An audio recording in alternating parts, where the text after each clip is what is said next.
जय हिंद और स्वागत है आप लोगों का आपके अपने चैनल स्टडी विद विक्रम डीवीजी पर। आज हम लेके आए हैं आप लोगों के लिए क्लास 10th के लिए हूबहू एग्जाम के जैसा प्रश्न। ये इसमें कुल हम 100 क्वेश्चन देखेंगे, लेकिन एग्जाम में आप लोगों के लिए कुल कितना बनाना है?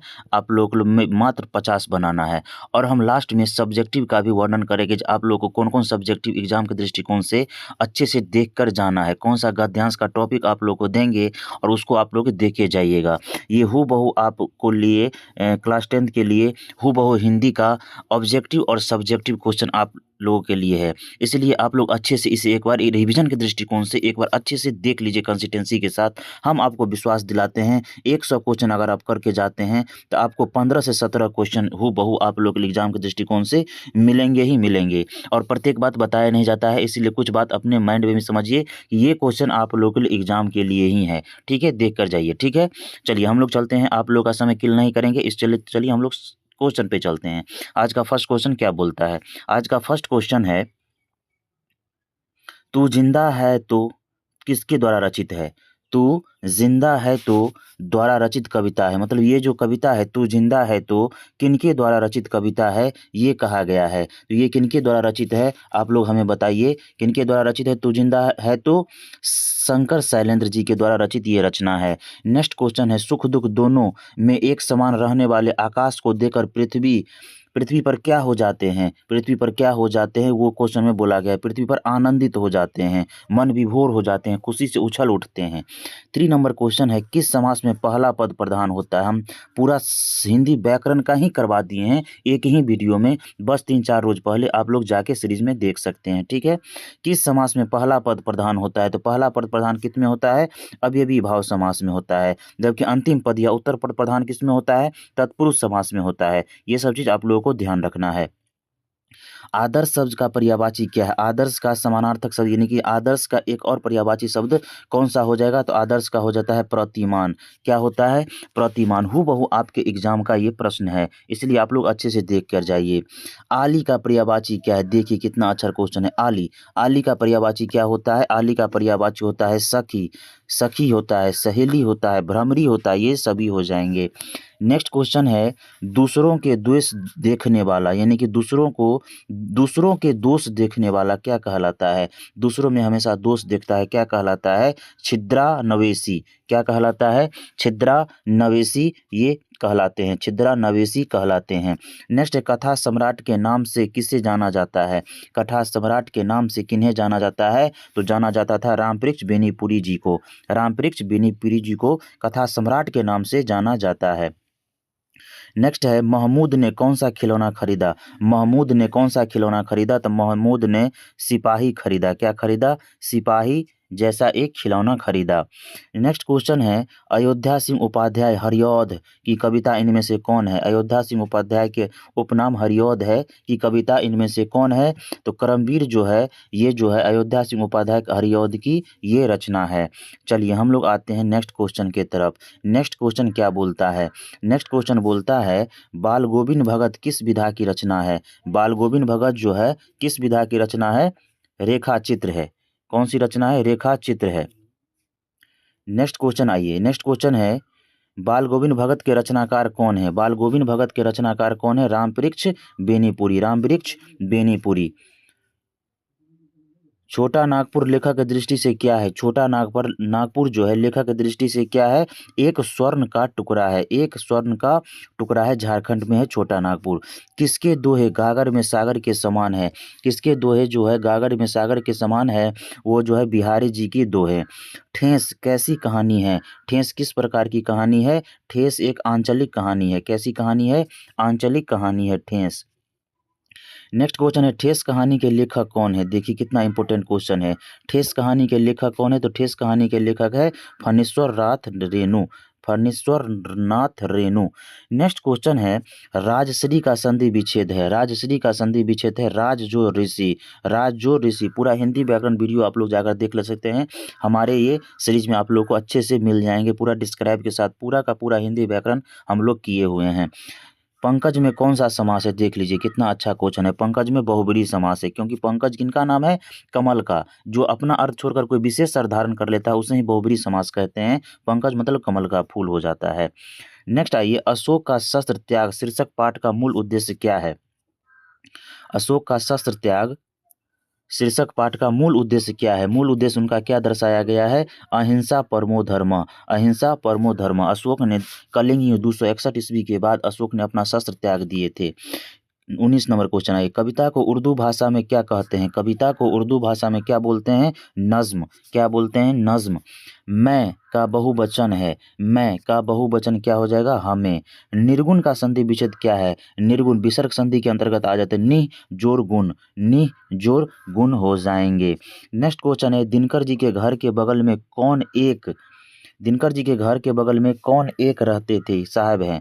कौन रहते थे? दिनकर जी के घर के बगल में वकील साहब रहते थे। करमवीर के पद शीर्षक पाठ साहित्य की विधा है। करमवीर के पद शीर्षक पाठ साहित्य की विधा क्या है? वो एक प्रकार के दोहा है। विक्रमशिला में अध्यापन का माध्यम क्या है? विक्रमशिला में अध्यापन का माध्यम है संस्कृत। क्या है? संस्कृत। नेक्स्ट क्वेश्चन आइए, तंत्र विद्या संबंधित है। तंत्र विद्या किससे संबंधित है? तंत्र विद्या संबंधित है भूतों से, प्रेतों से, तंत्रों से, इनमें से सभी हो जाएंगे। संजू पिकनिक मनाने गई। संजू जो है पिकनिक मनाने के लिए गई 4 जनवरी 1997। 4 जनवरी 1997 को 4 जनवरी 1997 को गई।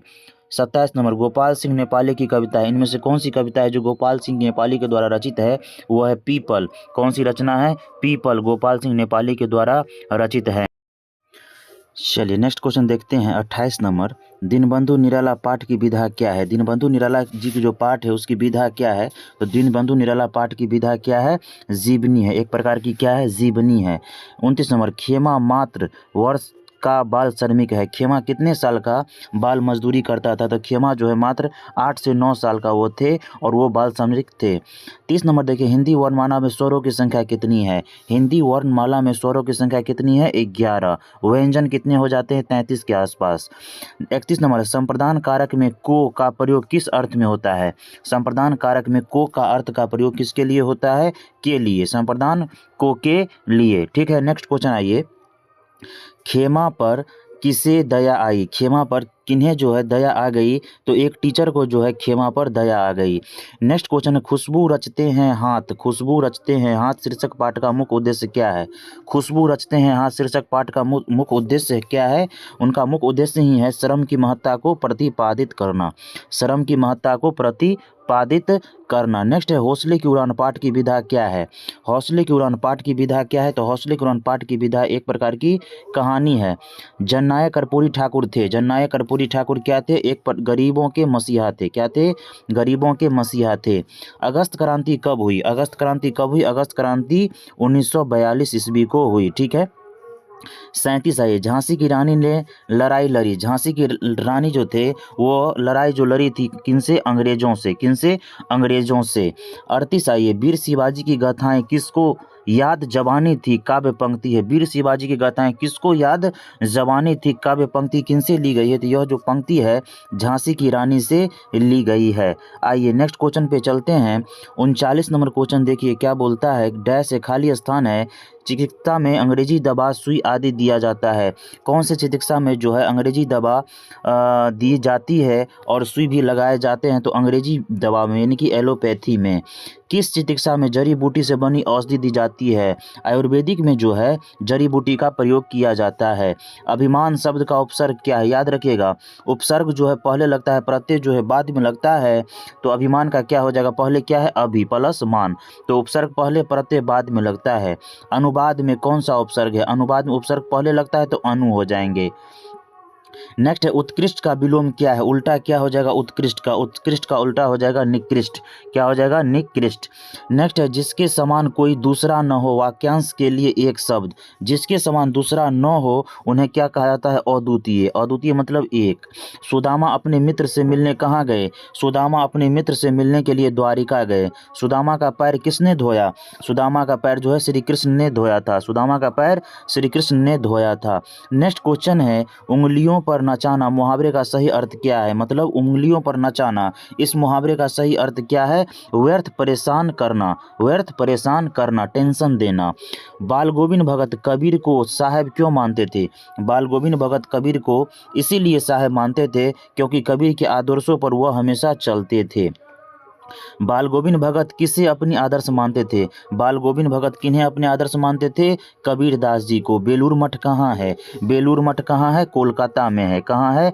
कोलकाता में है बेलूर मठ। ईदगाह कहानी आधारित है। ईदगाह कहानी जो है वह आधारित है किन पर आधारित है? बाल मनोवैज्ञानिक पर आधारित है। 52 नंबर क्वेश्चन पे आते हैं। 52 नंबर क्वेश्चन, बाल गोविंद भगत का बेटा था। बाल गोविंद भगत का बेटा सुस्त और ढीला था, आलसी था। सिरचन को लोग क्या समझते थे? सिरचन को जो है लोग क्या समझते थे? चटोर समझते थे, लालची समझते थे। नेक्स्ट है, कबीर किस काल के कवि हैं? कबीर जो थे वो किस काल के कवि है? भक्ति काल के कवि हैं कबीर जी। नेक्स्ट क्वेश्चन है, बूढ़े भारत में आई फिर से नई जवानी थी।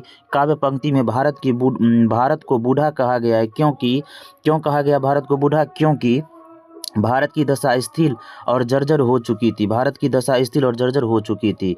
हिमालय शब्द किस संज्ञा के भेद के अंतर्गत आते हैं? हिमालय जो है वह जो है व्यक्तिवाचक संज्ञा के अंतर्गत आते हैं। क्यों? क्योंकि हिमालय पूरा विश्व में एक ही है, इसीलिए व्यक्तिवाचक, किसी खास का नाम हो जाता है व्यक्तिवाचक के अंतर्गत।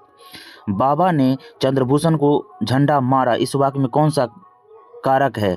बाबा ने चंद्रभूषण को झंडा मारा, इस वाक्य में कर्ता कारक है। कर्ता ने कर्म को हो जाता था, कर्ता ने यानी कि बाबा ने। नाक काटना मुहावरे का अर्थ क्या है? बदनाम कर देना, नाक कटा देना, इज्जत मिट्टी में मिला देना, इज्जत चली जाना। दुकान का लिंग निर्णय करे। दुकान जो है एक स्त्रीलिंग होना है, यानी कि स्त्रीलिंग के अंतर्गत आते हैं। सन 1967 में बिहार के उप मुख्यमंत्री कौन थे? सन 1967 में बिहार के उप मुख्यमंत्री थे कर्पूरी ठाकुर जी। कौन थे? कर्पूरी ठाकुर जी। नेक्स्ट क्वेश्चन है, कवि स्वर को कहाँ उतारने को कहता है? कवि स्वर को कहाँ उतारने को कहता है? तो कवि स्वर को जो है जमीन पर उतारने की बात करता है। रमज़ान के कितने रोज़ के बाद ईद आती है? रमज़ान के कितने दिनों के बाद ईद आती है? तो रमज़ान के पूरे 30 रोज़ों के बाद ईद आती है। करमबीर चिलचिलाती धूप को क्या बना देते हैं? करमबीर चिलचिलाती धूप को क्या बना देते हैं? चांदनी बना देते हैं। महमूद कौन सा खिलौना खरीदता है? महमूद जो है कौन सा खिलौना खरीदता है? एक सिपाही का खिलौना खरीदता है। ठीक है। बाल गोविंद भगत कैसी रचना है? बाल गोविंद भगत कैसी रचना है? तो बाल गोविंद भगत एक रेखा चित्र है। क्या है? एक रेखा चित्र है।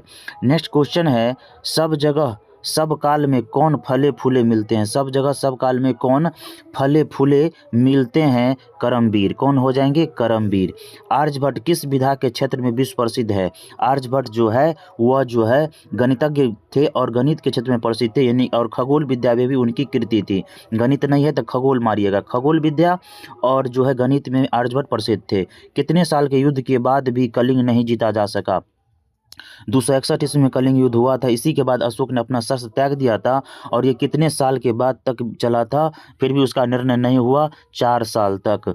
बच्चे की दुआ शीर्षक कविता के रचनाकार कौन है? बच्चे की दुआ शीर्षक कविता के रचनाकार कौन है? मोहम्मद इकबाल। कौन है? मोहम्मद इकबाल। कलिंग महाराज की कन्या का नाम क्या है? कलिंग महाराज की कन्या का नाम है पद्मा। क्या है? पद्मा। नेक्स्ट आइए, कवि अल्लाह से किस चीज़ से बचाने की दुआ करता है? कभी अल्लाह से किस चीज़ से बचाने की दुआ करता है? वह हो जाएंगे बुराइयों से। बुद्धम शरणम गच्छामि किसने कहा? बुद्धम शरणम गच्छामि किसने कहा? अशोक ने कहा था। ज़ईफ़ का अर्थ क्या होता है? ज़ईफ़ का अर्थ क्या होता है? ज़ईफ़ का अर्थ होता है जुल्फ़ों वाले। ठेस कहानी के नायक कौन है? ठेस कहानी के नायक है सिरचन। कौन है? सिरचन। ठीक है। नेक्स्ट आइए, बिहारी के अनुसार रामू भगवान कैसे प्रसन्न होते हैं? बिहारी के अनुसार रामू मतलब भगवान कहानी के अनुसार कैसे प्रसन्न होते हैं? वो प्रसन्न होते हैं सच्चाई से, ईमानदारी से। ठीक है। स्वर का एक टुकड़ा है। किन्हें स्वर का एक टुकड़ा के रूप में सुशोभित किया गया है? छोटा नागपुर को, जो झारखंड में है। रांची के हुंडरू जलप्रपात की दूरी है। रांची से हुंडरू जलप्रपात की दूरी कितनी है? तो रांची से हुंडरू जलप्रपात की दूरी है 27 मील। हुंडरू जलप्रपात जो है संरेखा नदी पर है। रीतिकालीन प्रसिद्ध कवि का नाम क्या है? रीतिकालीन प्रसिद्ध कवि का नाम है बिहारी। क्या नाम है? बिहारी। चलिए नेक्स्ट आते हैं, फेंक कर चलाए जाने वाले हथियार को क्या कहते हैं? फेंक कर चलाए जाने वाले हथियार को क्या कहते हैं? उन्हें कहते हैं अस्त्र। क्या कहते हैं? अस्त्र। तुम्हारी निंदा वही करेगा जिसकी तुमने भलाई की है, किसने कहा? वेरी इंपॉर्टेंट क्वेश्चन है। यह कथन किनका है? यह कथन ईश्वर चंद्र विद्यासागर जी का। ठीक है, नेक्स्ट क्वेश्चन आते हैं हम लोग 81। चिंता को लोग क्या कहते हैं? चिंता को लोग क्या कहते हैं? चिंता को लोग क्या कहते हैं? तो चिंता को लोग क्या कहते हैं? चिता कहते हैं। क्या कहते हैं? चिता कहते हैं। मोको कहाँ ढूंढे बंदे में मोको कहा गया है। मोको किन्हें कहा गया है? तो मोको जो है भगवान को कहा गया है। ईर्ष्या का संबंध होता है, ईर्ष्या का संबंध होता है प्रतिद्वंदिता से। गांव के किसान सिरचन को क्या समझते थे? गांव के किसान जो है सिरचन को चटोर समझते थे, लालची समझते थे। किसे किताब पढ़ने का शौक है? कहानी के अनुसार किन्हें जो है किताबें पढ़ने का शौक है? संजू को। किन्हें? संजू को। नेक्स्ट है सत्य के प्रयोग पुस्तक के रचयिता कौन है? सत्य के प्रयोग पुस्तक के रचयिता कौन है? महात्मा गांधी। ठीक है, नेक्स्ट है गोपाल सिंह नेपाली रचित कविता का नाम क्या है? गोपाल सिंह नेपाली रचित कविता का नाम क्या है? पीपल। ऊपर भी देखे हैं, जल के ऊपर उठता मृणाली, फुगनी पर खिलता कमल लाल, पंक्ति किस कविता से है? जल के ऊपर उठता मृणाली, यह जो है पंक्ति जो है वह पीपल से ली गई है। नेक्स्ट है ईर्ष्या को क्या कहा गया है? ईर्ष्या को कहा गया है, क्या कहा गया है? ईर्ष्या मतलब द्वेष भाव रखना। ईर्ष्या को द्वेष भाव क्या कहा गया है? अनोखा वरदान कहा गया है। ठीक है, दमकती दारिम दशानवली किस पाठ से संबंधित है? दमकती दारिम जो है संबंधित है किस पाठ से संबंधित? दीनबंधु निराला जी की कृति से संबंधित है। कलकत्ता या कोलकाता क्या है? कलकत्ता या कोलकाता क्या है? एक महानगर है। क्या है? महानगर है भारत का। इच्छा पूर्ति करने वाला काल्पनिक पेड़ को कहते हैं। इच्छा पूर्ति करने वाला काल्पनिक पेड़ को क्या कहा गया है? कल्पतरु। क्या कहा गया है? कल्पतरु। मुक्ताकाशी होटल के मालिक का नाम क्या थे? मुक्ताकाशी होटल के मालिक का नाम क्या थे? कसारा। खुशबू रचते हैं हाँ शीर्षक कविता में किस लघु उद्योग का वर्णन है? इनमें जो है किन लघु उद्योग का वर्णन है? अगरबत्ती का। किन्हें? अगरबत्ती का। चमक उठी सन 57 में वह तलवार पुरानी थी, यह पंक्ति किस कविता की है? यह पंक्ति जो है झांसी की रानी से ली गई है। ठीक है, सुभद्रा कुमारी चौहान लिखित कविता का नाम क्या है? सुभद्रा कुमारी चौहान द्वारा लिखित कविता का नाम है झांसी की रानी। श्री कृष्ण किनके पांव को अपने अश्रु जल से धो दिए? श्री कृष्ण किनके पांव को अपने आंसू से धो दिए थे? तो हो जाएंगे मित्र सुदामा के। उपनाह का अर्थ क्या होता है? उपनाह का अर्थ होता है जूता। किसके बगैर व्यक्ति बड़ा नहीं होता? किसके व्यक्ति बड़ा नहीं होता? गुण से आदमी बड़ा नहीं होता। नेक्स्ट क्वेश्चन है दैव जो देता है उसे क्या करने के लिए बिहारी कह रहे हैं? दैव जो देता है उसे स्वीकार करने, एक्सेप्ट करने के लिए जो है ये जो है बिहारी जी के द्वारा कह रहे हैं। ये थे ऑब्जेक्टिव क्वेश्चन। 100 ऑब्जेक्टिव क्वेश्चन आप लोगों के लिए है। आराम से आप लोगों को इसमें से 50 को बना लेना है। हम देंगे कुछ गद्यांश आप लोगों को लिए और कुछ निबंध जो आप लोगों को लिखने के लिए बोला जाएगा वो हम आप लोगों के लिए कुछ बता देते हैं गेस के थ्रू। आप लोग उस पर जो है देख लीजिएगा। हम बताएंगे कुछ जो है उत्तर प्रश्न उत्तर आप लोगों को पंक्ति दिया जाएगा और उन्हें लिखना है। आप लोग लिख लीजिए क्वेश्चन भी है जो हमारे पास भी है और आप लोग अच्छे से लिख लीजिए। लिखिए राष्ट्रीय एकता लिख लीजिए, उस पर आपको निबंध लिखना है। मेरे प्रिय कवि को आप लोगों को अच्छे से देखना है। प्रदूषण की समस्या को देखना है और गणतंत्र दिवस आप लोग को तैयार कर लेना है।